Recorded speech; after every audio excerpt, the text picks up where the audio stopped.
اهلا بحضراتكم معانا من معرض القاهرة الدولي للكتاب في نسخته ال55. النهارده تاني ايام المعرض، ويسعدني جدا يكون معايا الكاتبة نورهان طارق البسيوني واولى رواياتها مدينة الاحلام. اهلا وسهلا بيكي يا ازيك نورهان. يا غادة، عاملة ايه الاخبار؟ الف الف مبروك الله الرواية. يبارك فيكي.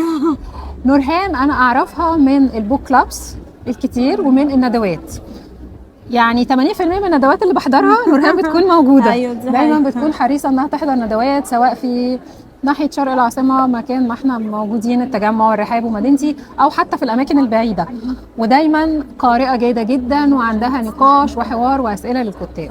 بعد السنين الطويلة دي بقى من القراءة وحضور الندوات، ايه الفكرة اللي حبيتي تظهري بيها في اول رواية ليكي؟ بصي، هي مدينة الأحلام هي بتتكلم على ما بعد التخرج، رحلة ما بعد التخرج. يعني ده من خلال شخصية ميرنا اللي هتظهر لنا بعد مرحلة، يعني بعد التخرج هي هتحب تسافر برلين.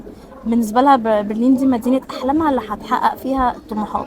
فيحصل لها بقى حبة تعثرات وحاجات صعوبات، وهنشوف هل هينجح الموضوع اللي هي المشروعات اللي هي حابة تعملها في برلين، زي أي شاب بيبقى أو شباب يعني بيبقوا عايزين يطلعوا يحققوا أحلامهم، ولا هترجع تاني مصر. في بقى مغامرات هتصادفها، في طبعا الواقع غير الأحلام اللي هي في خيالها.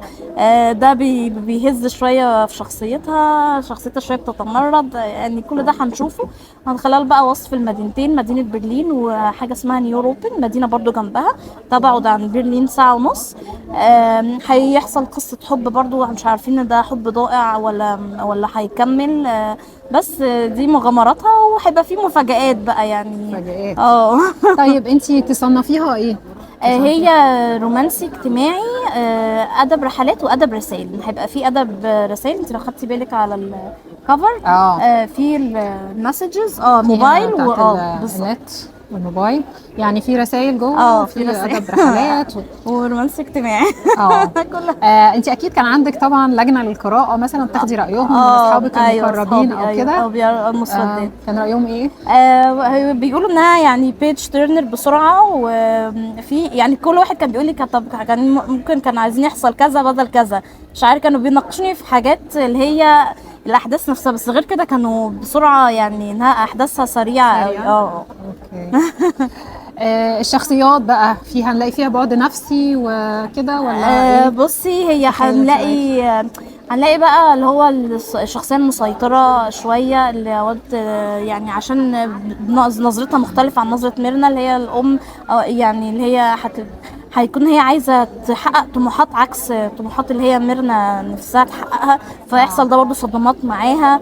عندها أخوها برضو عايز مصلحته شوية عكس أخته، فهيحصل بقى يعني مش عايزة في بلوت تويست في الآخر. في أنا بحب الحاجات دي. غير متوقعة. أيوه، نهاية غير متوقعة لمدينة الأحلام. أيوه.